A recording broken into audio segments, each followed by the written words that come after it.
So that direct happened, huh?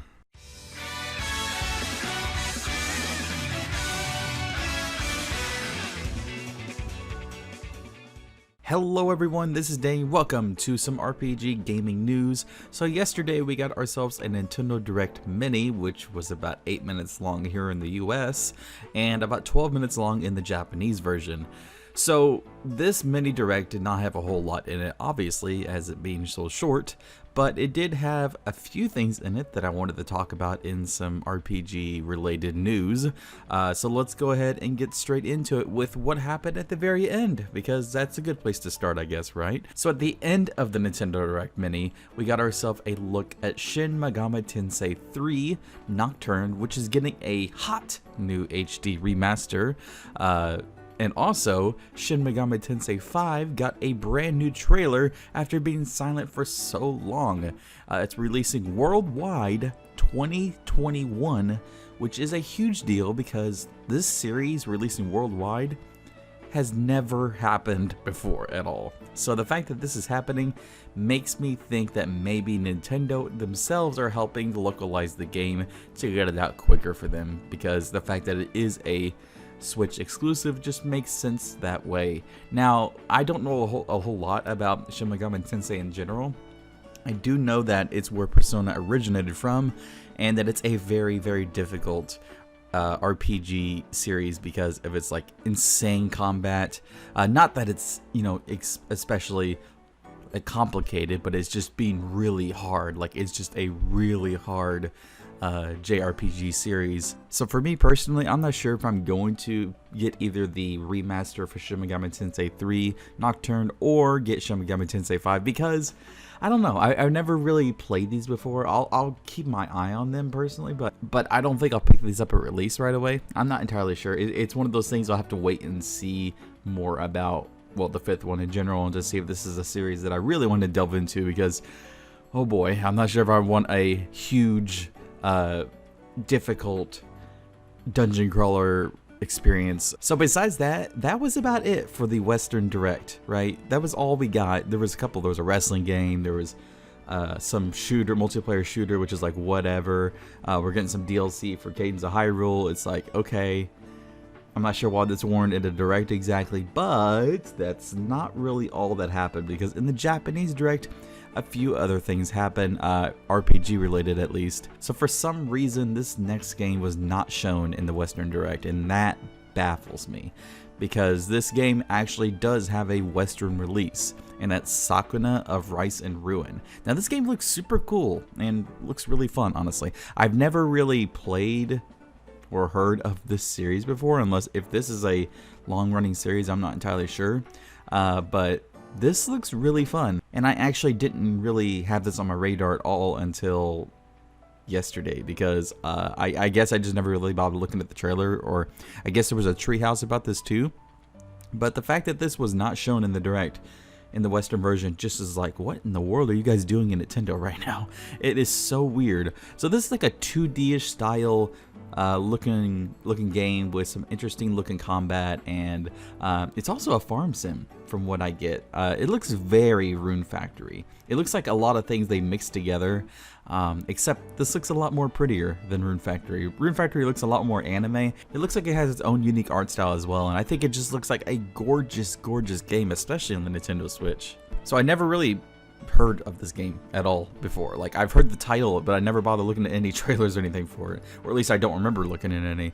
But now this is definitely something I want to keep my eye on for sure. And the last thing I want to talk about here today was something else that happened in the Japanese Direct that did not happen over here, and that is Atelier Ryza 2 Lost Legends and the Secret Fairy. I do know a lot more about this series, so let's talk and analyze what we can about this trailer. So yay, Ryza's back. Now this game did get leaked, I guess.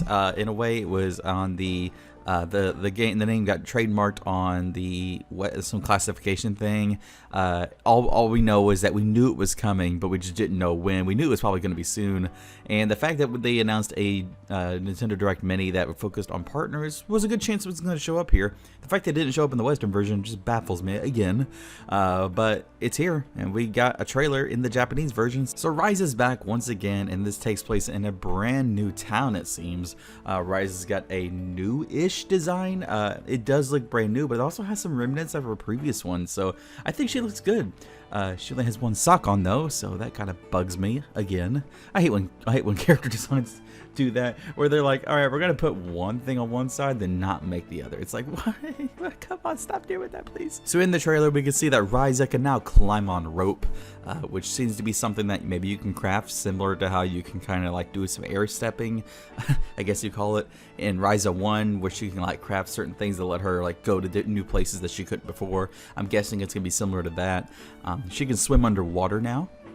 That's kind of crazy. I did not expect that. How in depth is it though? Can she just go like into little ponds or something, or is it actually like a full-on lake outside the city or whatever? Who knows? She can climb vines, so that's cool. She can ride animals.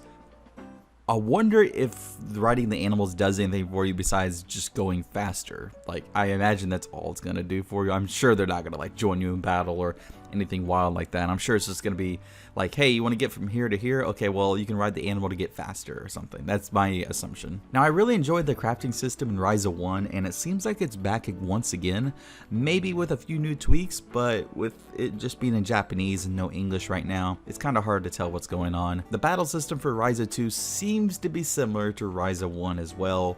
CC makes a return, which is great, because I really enjoyed Ryza's battle system way more than I thought I would when I was playing it first. The battle system in Ryza 1 was pretty unique, keeps you on your toes. Claudia from Ryza 1 is back again, yay! And she's given up the flute to be an archer, so that's a thing. I'm okay with it though. I'm curious to see if there's a story reason behind why she's no longer playing her flute.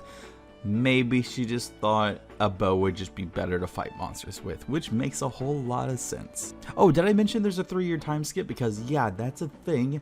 Everyone looks nice and spiffy, at least Ryza and Claudia do.